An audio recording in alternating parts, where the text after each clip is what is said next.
자, 미국 거주자인 아빠가 미국 비거주자인 아들에게 가치가 많이 오른 주식을 증여하고 아들이 나중에 이 주식을 매도하면 그 매각 차익에 대해서는 미국에서는 과세되지 않는다라고 하는데 이 말이 맞나요? 라는 질문입니다. 뭐 이런 경우 있을 수 있겠죠. 뭐 1세대인 아빠가 뭐 애플 주식을 샀어요. 오래전에 사서 가격이 많이 올랐다는 거죠. 근데 이걸 팔면 꽤나 높은 금액의 캐피탈 게인 텍스를 낼 거란 말이죠. 그래서 이걸 피하고 싶은 건데 근데 가족 구성원 꼭 아들일 필요는 없겠습니다만 뭐 아들이라고 보죠. 이 미국 거주자가 아닌 그런 상황이에요.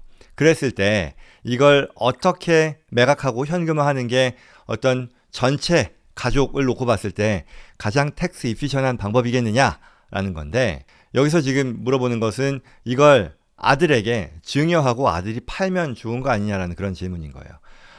맞는 말이고요. 이에 대해서 한번 설명해 드리겠습니다. 첫 번째는 규정에 대한 설명을 먼저 한다면 소득세와 증여세에 대해서 판단을 해야겠죠. 일단 아빠가 미국 사람이잖아요. 그러니 미국 사람에 적용되는 소득세 규정을 말씀드리면요. 미국 세법은요. 미국 거주자일 경우는 캐피털 게인 텍스는 전 세계 어디에서 벌건 간에 과세를 한다는 얘기죠. 그러니 당연히 아빠가 미국 주식인 애플 주식에 대해서 그대로 매각한다고 하면 캐피털 게인 텍스를 미국에 부담하겠죠. 그런데 만약에 비거주자의 경우라면 상황은 달라집니다. 일반적으로요. 비거주자는 가지고 있는 미국 주식을 매각했을 때 발생한 자본이득에 대해서 과세되지 않습니다. 즉, 이 비거주자가 미국 주식을 매도해서 이득을 보더라도 미국 내에서 미국은 이에 대한 과세의 어떤 권한이 없다라는 그런 뜻이겠죠. 물론 여기서 좀 사소한 예외는 있습니다. 만약에 이 해당 미국 주식이요, 뭐 부동산 관련 주식이라고 합니다. U.S. Real Property Interest라고 해서 그런 경우에는 과세될 수 있습니다만 그렇지 않잖아요. 지금의 상황은요. 어떤 상장사 뭐 일반 뭐 주식이라고 친 거죠. 그래서 비거주자는 자본이득세에 부담이 없다라는 거죠. 캐피털 게인 텍스가 없죠. 그러면 아빠가 가지고 있었을 때는 세금을 내겠지만 아들이 갖고 있으면은 세금을 내지 않는다라는 거죠. 그러면 아빠에서 아들로 옮기는 이 증여와 관련해서 규정이 어떻게 되는지 봐야겠죠. 자, 증여세는요. 미국인인 아빠가 미국 사람이 아닌 비거주자인 아들에게 주식을 증여할 때는요.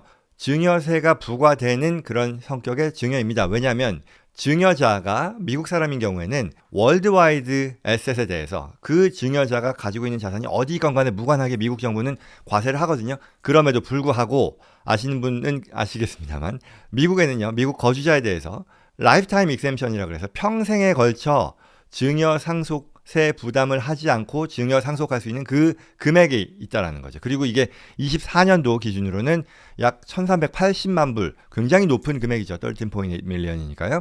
그래서 이 범위 내에서 증여한 자산에 대해서는 증여세가 부과되지 않는다라는 거죠. 따라서 아빠가요, 이 주식을 아들에게, 비거주자인 아들에게 증여할 때 그 해당 주식의 가치가 방금 말씀드린 13.8이라고 하는 라이프타임 익셈션 범위 내에 있다면 증여를 하는데도 비록 이게 증여세 부과 대상 거래이지만 실질적으로는 증여세를 부담하지 않는다라는 그런 얘기가 되겠죠. 자, 그러면 이거를요, 이 규정을, 이 법을 실제 케이스에 적용을 해보죠. 첫 번째 단계는 뭘까요? 스텝 1.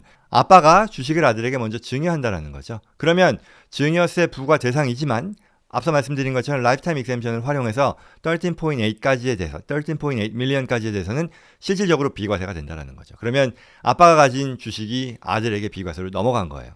그리고 나서 아들이 이 주식을 매도해요. 그러면 원래는 아빠가 미국 사람이었으니까 매각했을 때는 캐피털 게인 텍스를 부담하지만 아들은 이제 비거주자, 미국 사람이 아니잖아요. 그러니 미국에서 캐피털 게인 텍스를 납부하지 않게 된다는 얘기죠. 그러면 전체 하우스홀드 관점에서요, 이 구조를 활용했을 때 주식 매각과 관련해서 소득세를 절감할 수 있는 방식이 된다라는 게 말이 되겠죠. 즉, 이 해당 주식이요, 아빠가 보유하고 있을 때 가치가 많이 올랐는데 이걸 아들에게, 비거주자인 아들에게 증여하고 아들이 매도함으로써 미국에서의 캐피털 게인 텍스를 피하는 아주 훌륭한 그런 결과를 내게 됐다라는 얘기죠. 여기서 추가로 고려할 사항은요, 두 가지가 있을 텐데요. 첫째는 뭐 아빠가 주식을 아들에게 또는 자녀에게 직접 증여하는 대신 이 비거주자인 아들이 설립한 foreign trust, 말하자면 어떤 foreign entity로 주식을 옮기는 경우에도 미국 세법하에서는 방금 말씀드린 것과 동일한 과세 결과를 얻게 됩니다. 즉, 외국 트러스트를 통한 구조도 직접 개인에 대한 증여가 아니지만 이 미국 내에서 자본 이득세, 캐피털 게인 텍스를 피할 수 있는 수단이 된다라는 거죠. 물론 당연히 이러한 foreign trust는요, 적법하게 설립되어야 하겠고요. 그리고 이러한 설립, 증여와 관련해서 아빠가 이 과세당국 IRS에 정보 보고를 해야 되는 그런 의무는 있습니다. 그리고 이와 이어지는 추가 고려사항일 텐데요. 이러한 거래는 지금 제가 말씀드린 내용이 미국 세법에 한정된 논의입니다.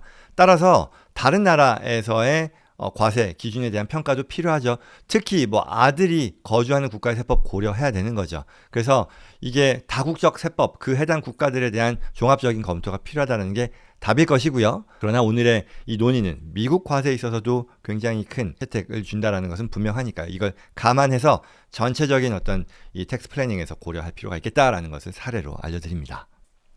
자, 그래서 결론 다시 한번 간단히 요약하면요. 미국 거주자인 아빠가 자산 가치가 많이 오른 주식을 가지고 있을 때 1번 비거주자인 다른 가족 구성원, 여기서는 뭐 아들이라고 했는데요. 아들에게 주식을 증여하고 그 아들이 주식을 매도할 때 미국 내 캐피털 게인 텍스를 피할 수 있는 구조가 가능하다라는 거죠. 자, 증여에 있어서도 라이프타임 exemption을 활용한 것이고요. 그리고 캐피털 게인 텍스는 비거주자가 매각한 거기 때문에 가능하다라는 거죠. 그리고 이러한 것은 비거주자인 개인뿐만 아니라 적법하게 세워진 포린 트러스트를 통해서도 같은 효과를 얻을 수 있다. 그리고 마지막으로 이러한 거래는 미국에서의 과세뿐만 아니라 이 아들이 거주하는 그런 국가에서의 세법 또는 뭐 포린 트러스트를 세웠다면 그 세운 나라의 세법도 면밀히 같이 검토되어야 한다는 그런 내용이었습니다.